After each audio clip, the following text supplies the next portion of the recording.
Senat Amerika Serikat baru saja mengirim pesan yang jelas, sebuah sinyal yang bergema di seluruh lorong-lorong kekuasaan dan industri teknologi.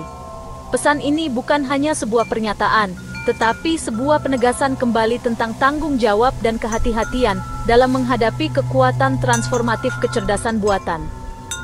Tidak akan ada jeda 10 tahun untuk peraturan AI federal yang baru. Gagasan tentang moratorium selama 1 dekad yang memungkinkan AI berkembang tanpa pengawasan pemerintah telah ditolak mentah-mentah. Ini adalah momen penting yang menggarisbawahi keengganan untuk menyerahkan kendali atas teknologi yang memiliki potensi besar untuk membentuk kembali masyarakat.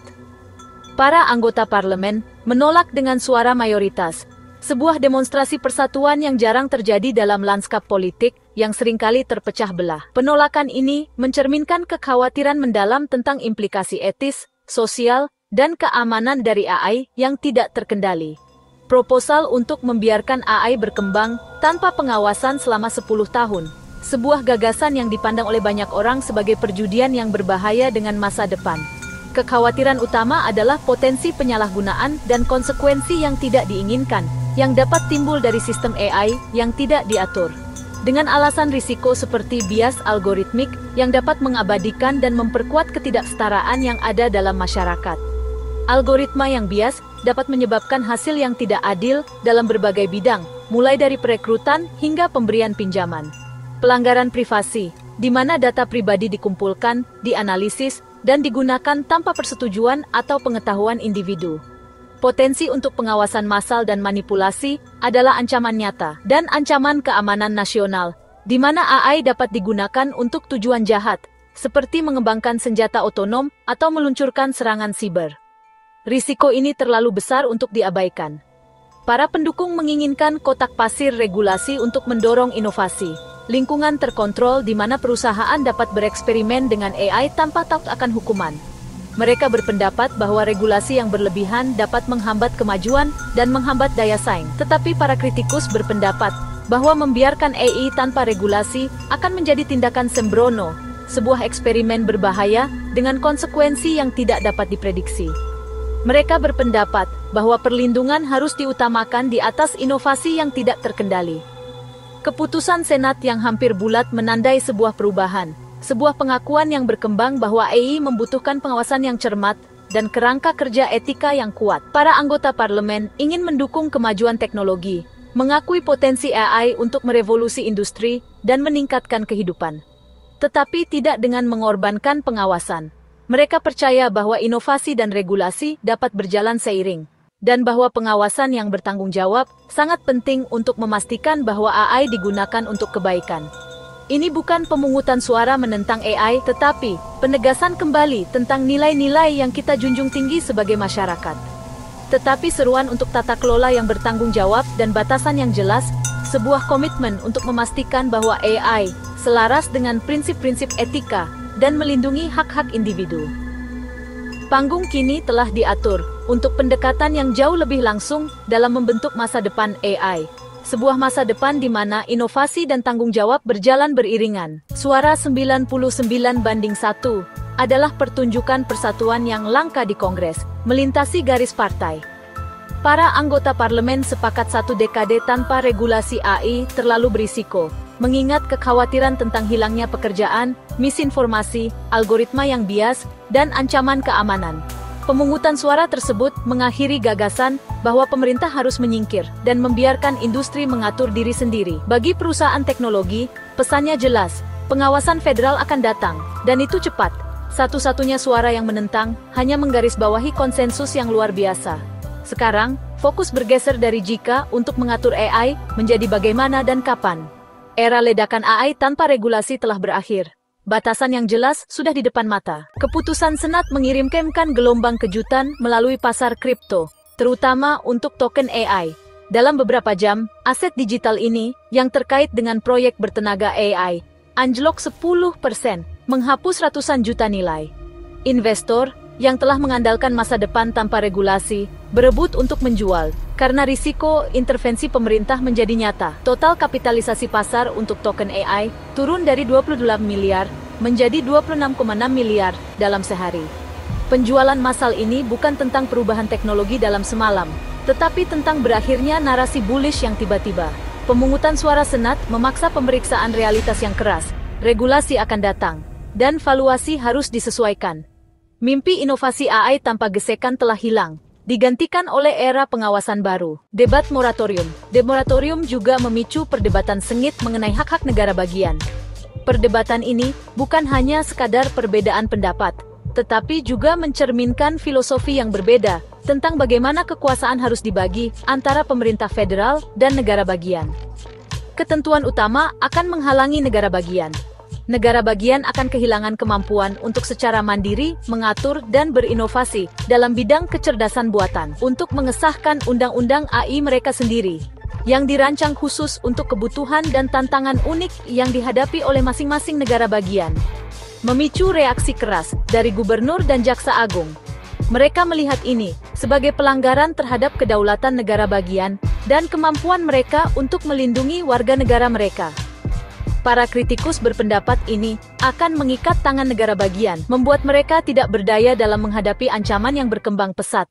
Dalam memerangi kejahatan berbasis AI dan melindungi konsumen, negara bagian seringkali berada di garis depan dalam inovasi kebijakan, dan menghilangkan kemampuan mereka untuk bertindak dapat menghambat kemajuan.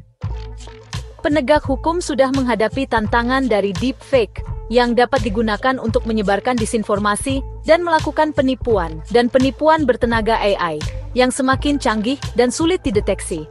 Menunggu 1 dekade untuk tindakan federal tidak terpikirkan. Negara bagian membutuhkan fleksibilitas untuk merespons ancaman yang muncul dengan cepat. Para senator bersatu untuk mempertahankan otonomi negara bagian, menunjukkan bahwa isu ini melampaui garis partai.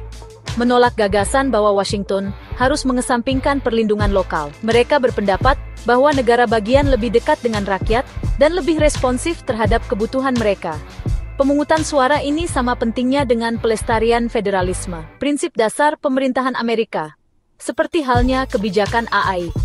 Keseimbangan yang tepat harus ditemukan untuk memastikan inovasi dan perlindungan. Negara bagian harus mempertahankan kekuatan untuk mengawasi teknologi baru, untuk memastikan bahwa teknologi tersebut digunakan secara bertanggung jawab dan etis, dan melindungi penduduk mereka dari potensi bahaya yang ditimbulkan oleh AI. Ini adalah tanggung jawab yang tidak bisa diserahkan. Lu.55. Angka-angka menceritakan kisahnya. Sebuah narasi yang terukir dalam fluktuasi harga dan volume perdagangan. Mari kita selami lebih dalam data yang ada di hadapan kita, untuk memahami dampak sebenarnya dari sentimen pasar baru-baru ini. Harga token AI turun 10%, menandai penurunan yang signifikan dalam 1 hari perdagangan saja. Penurunan ini menimbulkan pertanyaan tentang kepercayaan investor dan keberlanjutan pertumbuhan sektor ini. Tetapi volume perdagangan melonjak karena kepanikan penjualan terjadi, menunjukkan bahwa investor bergegas keluar dari posisi mereka di tengah meningkatnya ketidakpastian. Peningkatan aktivitas ini seringkali menjadi ciri khas pasar yang sedang mengalami tekanan yang parah.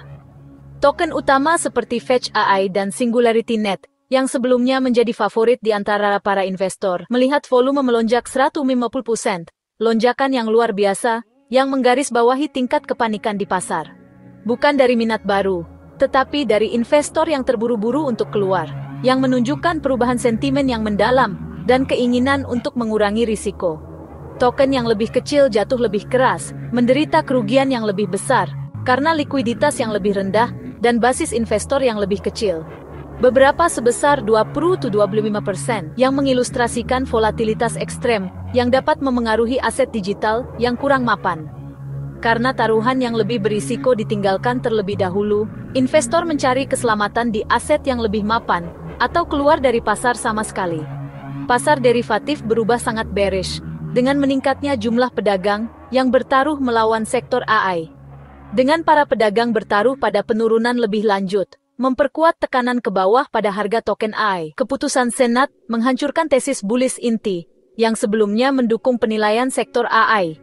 Memicu lingkaran umpan balik penjualan dan shorting, yang mempercepat penurunan harga dan memperburuk sentimen pasar. Ini bukan koreksi kecil, ini adalah perubahan yang signifikan dalam dinamika pasar. Ini adalah penentuan harga ulang fundamental prospek sektor tersebut. yang mencerminkan pandangan yang lebih hati-hati tentang potensi pertumbuhan dan profitabilitasnya. Pasar sekarang menghadapi realitas baru, di mana risiko regulasi dan pengawasan pemerintah menjadi perhatian utama. Risiko regulasi menjadi yang utama dan terdepan, membayangi prospek sektor AI dan memengaruhi keputusan investor. Para anggota parlemen melihat pemungutan suara ini sebagai sikap yang diperlukan untuk inovasi yang bertanggung jawab. Para pemimpin Senat berpendapat bahwa kekosongan regulasi selama 1 dekade akan menjadi pengabaian tugas, mempertaruhkan segalanya, mulai dari hilangnya pekerjaan hingga keamanan nasional. Bahkan, senator pro-bisnis pun menolak pembekuan total, khawatir akan kekacauan dari tambal sulam undang-undang negara bagian dan internasional. Konsensus regulasi yang cerdas dan terarah diperlukan, bukan kekosongan regulasi. Satu-satunya penentang menyebutnya sebagai kesempatan yang terlewatkan untuk inovasi pasar bebas, tetapi pandangannya ditolak dengan tegas. Debat sekarang beralih ke penyusunan aturan yang spesifik dan fleksibel, yang menyeimbangkan kemajuan dan perlindungan. Kongres siap membentuk masa depan AI, bukan hanya duduk diam. Bagi investor, langkah Senat berarti ketidakpastian, dan pasar membenci ketidakpastian. Modal Ventura dan pedagang kripto sedang memikirkan kembali model risiko mereka, karena era pertumbuhan AI yang tidak diatur berakhir. Analis mengatakan penjualan massal lebih dari sekadar reaksi terhadap berita. Itu adalah runtuhnya narasi yang kuat.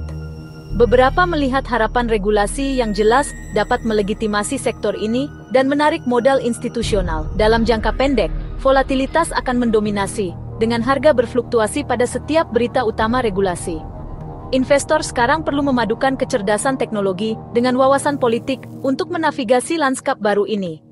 Tesis sederhana, AI adalah masa depan telah hilang. Kompleksitas adalah norma baru. Komunitas kripto online meledak dalam ketakutan dan kemarahan setelah pemungutan suara Senat, dengan banyak yang meratapi kerugian besar.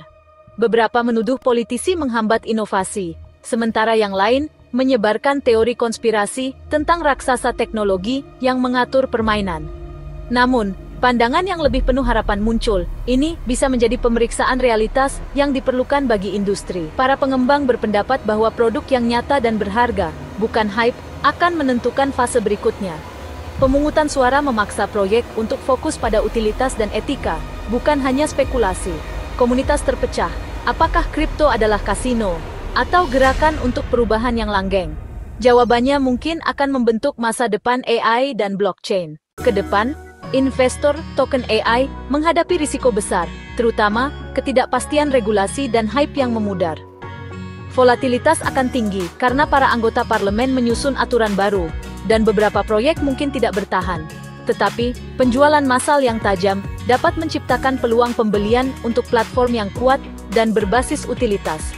Pemenangnya adalah mereka yang merangkul transparansi, etika, dan kepatuhan. Regulasi dapat melegitimasi sektor ini dan menarik modal baru, tetapi hanya proyek yang tangguh yang akan berkembang. Investor harus beralih dari mengejar hype ke mendukung solusi dunia nyata. Lanskap telah berubah, adaptasi kini menjadi kunci keberhasilan. Itu tadi pembahasan kita dalam video ini, semoga bisa kasih insight baru buat kalian semua. Jangan lupa klik like kalau suka, komen kalau mau tanya atau diskusi, dan tentu saja subscribe Ainova Channel, supaya nggak ketinggalan konten-konten terbaru seputar AI, kripto, staking on-chain, likuiditas pool, DeFi, dan Web3. Sampai ketemu di video berikutnya.